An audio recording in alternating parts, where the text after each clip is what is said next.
I hope that you're doing well. It's May 18th, and here we are for our midweek gathering. I appreciate your patience with me. We've taken off these last few weeks, was sick for a little bit, and then I took some time off for my birthday. And so I had some family in town, so I appreciate all of your patience and the fact that we haven't met for a little while. So it gave me a nice little break, and but I hope we haven't gotten out of the habit. I would love to for us to be able to continue to meet here, and so I hope to see you back. This is our midweek gathering, and this is our time where we come together to discuss some thoughts and ideas about the Bible, about how we can follow the teachings, the truth that is found in the Bible in our world today. Morning, Pandora. Feel free to offer any comments or questions that you might have, as well as any prayer requests if you have any.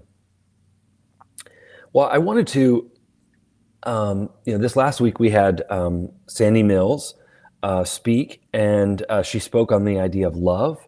And she read to us from Corinthians, and it's that verse that gets used all the time at weddings. But it really kind of struck me as I was, listening to those verses again, and it describes the type of love that we're called to have as human beings, as followers of Christ, and as she was reading off the attributes that this love, this divine love, we're called to embody. I was curious to know if we have, if this is something we do in our own lives. Again, no guilt. This is just a temperature check. This is a check-in. I'm asking myself these same questions. I was thinking, when it says, love, it doesn't envy. Because if there's envy, then it's not really love. It doesn't hold any account of wrongs. It doesn't remember. That's a big one.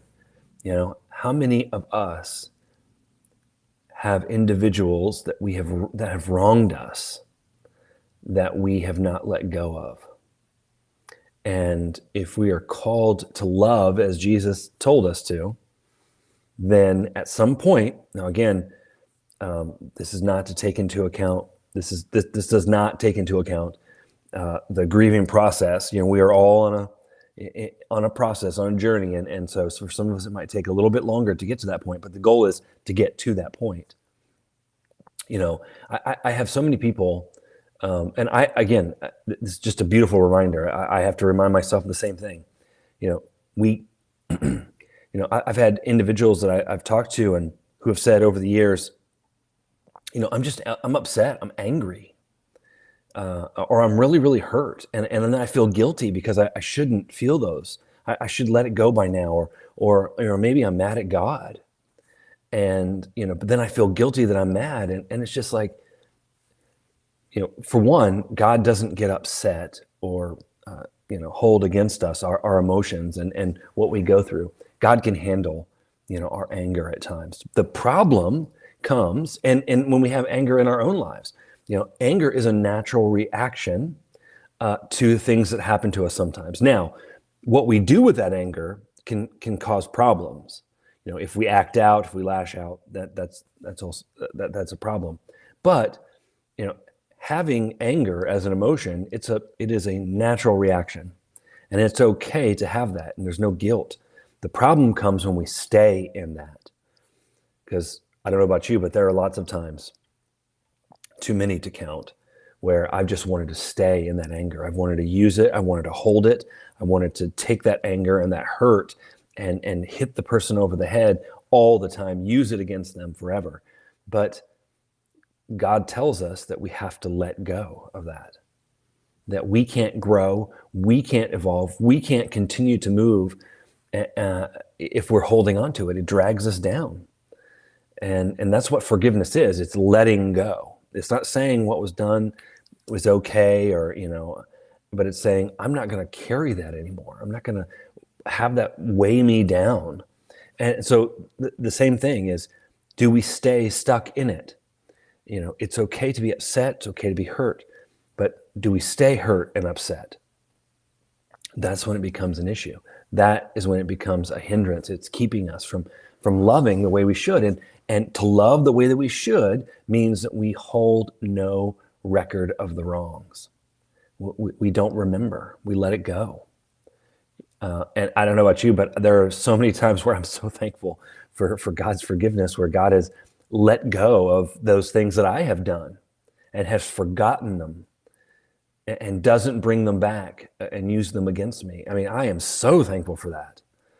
And yet I'm unwilling to do the same. And there are verse after verse after verse in the Bible where there's, Jesus used a parable specifically where, an individual is owed money or owes money to this leader and can't pay it back.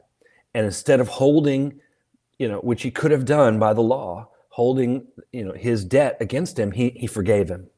But then the individual goes out and finds someone who owes him money. And when the person can't do what he couldn't do to the king, he uses the law against him, as he was allowed to do. He didn't break the law, but he didn't learn his lesson. He didn't understand the beauty of forgiveness. And he held the individual accountable for what he owed instead of continuing the forgiveness. And how many times have we done that? We are so thankful, and we expect God to forgive us and to forget what we've done, but we can't do the same thing ourselves. And so, this is something that we have to wrestle. We wrestle with as followers of Christ. This is something that we have to continue to work through and evaluate in our lives. Am I embodying the love that God embodies to me? Am I doing the same? Or am I just taking it all in? Am I as guilty as that individual in the parable of Jesus? Am I just taking all of God's love in and withholding it from others, or using it against others? And this is the call as followers of Christ. This again, because the verse gets used at weddings, which there's nothing wrong with that, but we equate it to this kind of this emotional love, but that's not all of it. God calls us to embody these as well to others, not just a spouse, just not to a significant other or a partner. No, we're called to do this with everyone. To not have jealousy, envy, wrath. It forgives wrongs. This is what we're called to do. And it's not easy. Please, I am not trying to equate this as something simple. In fact, I would argue that nothing worthwhile is ever simple. Nothing meaningful in our lives has ever been simple or easy. And so this is something we constantly have to work with. And it's going to be difficult. It's going to require us to sacrifice, to give up, to do things we don't want to do. But it is the only and the best way to live. I truly believe that. And I hope that you do as well. Please let me know if you have any prayer requests. Good morning, Mary Lynn. Morning, Linda. Thank you for joining with me this morning. Let me know if you have any prayer requests or if anyone has any comments. But if not, let's join together in some moments of prayer. God, we are so honored and privileged to be considered and loved by you, God. You call us your sons and daughters, your children. You love us regardless of what we've done or what we will do. And you don't just tell us you love us, you show us you love us by sending Jesus and in his life and teachings. We can truly know who you are, God. We can understand your love. We can see it tangibly in the world around us. We can experience it in a new and profound way. And then God, help us to take that knowledge, that understanding, that love that we feel in our own lives, and help us to go out and to share it, to live it with our neighbors, with those around us. God, I know this is not an easy thing, and I'm so thankful for your mercy and grace, your patience as well, that you give us each and every day. God, we take this time to lift up names and situations and individuals and things that weigh heavy on our heart, God, for all of those who are in need of healing. We ask, God, that you be with Scott Blackburn, who is continuing to get better every day, but is still not there yet. And for Kathy, who patiently waits by his side, who visits him, who cares for him, who makes things ready, who advocates for him, God. That is a full-time job, and so give her strength as well. Be with them. Be with all those who feel hurt and pain this morning, God, who feel alone, who feel broken, who feel lost. God, offer healing and comfort for those who are dealing with ongoing illnesses, or a child who is sick or ill. God, be with the parents and the child. Help everyone to feel your love and your strength. God, we just are we're so overwhelmed at how well you know us, how you know the situations, you know the needs, you know what we need to every single day. Help us, God, to follow you with all of our hearts. Thank you for your love, your mercy, and your grace. For this and more, we praise you, we honor you, and we pray this in your name. Amen. Thank you all for gathering with me this morning. I hope that you have a great rest of your Thursday, and we will see you for worship.